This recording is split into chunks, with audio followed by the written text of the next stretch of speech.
Bismillahirrahmanirrahim. Assalamualaikum warahmatullahi wabarakatuh. Innal hamdalillah nahmaduhu wa nasta'inuhu wa nastaghfiruh wa na'udzu billahi min syururi anfusina wa min sayyiati a'malina. May yahdihillahu fala mudhillalah wa may yudhlilhu fala hadiyalah. Asyhadu an la ilaha illallah wahdahu la syarikalah wa asyhadu anna Muhammadan abduhu wa rasuluhu la nabiyya ba'da amma ba'du. Baiklah, perkenalkan, nama saya Marcelino Valenzi, mahasiswa program studi manajemen dengan kelas 2D dengan NIM 12570115201. Baiklah, pada kesempatan kali ini saya akan menyampaikan sebuah materi yang berjudul hadis dari sisi kuantitasnya. Dalam kajian ilmu hadis, para ulama tidak hanya meneliti isi hadis, tetapi juga memperhatikan jumlah perawi yang meriwayatkannya pada setiap tingkatan sanad. Berdasarkan jumlah perawi tersebut, hadis dibagi menjadi dua kategori utama, yaitu hadis mutawatir dan hadis ahad. Pembagian ini sangat penting karena berkaitan dengan tingkat keyakinan dan keabsahan suatu hadis. Hadis mutawatir.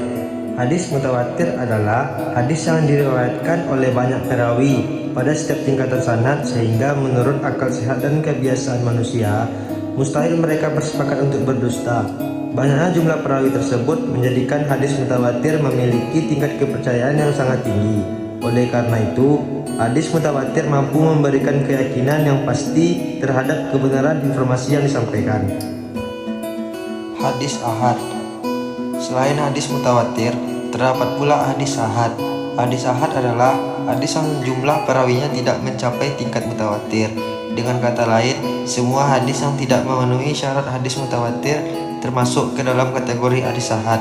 Walaupun jumlah perawinya lebih sedikit, hadis ahad tetap memiliki kedudukan penting dan diterima oleh mayoritas ulama sebagai hujjah apabila memenuhi syarat keabsahan yang telah ditetapkan.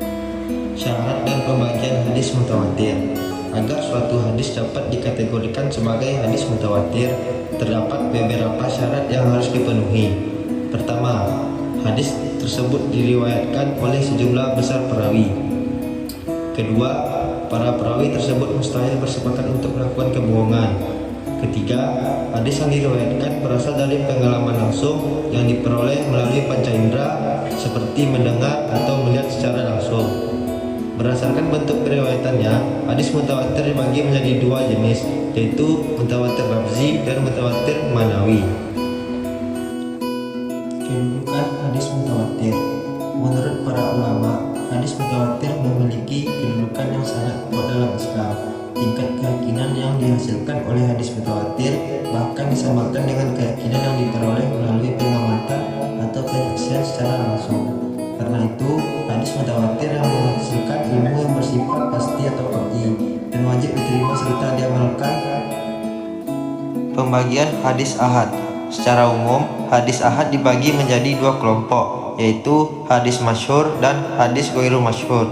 Pembagian ini membantu para ulama mengkaji tingkat kekuatan dalam periwayatan suatu hadis dan menentukan kegunaannya dalam berbagai aspek kajian keislaman.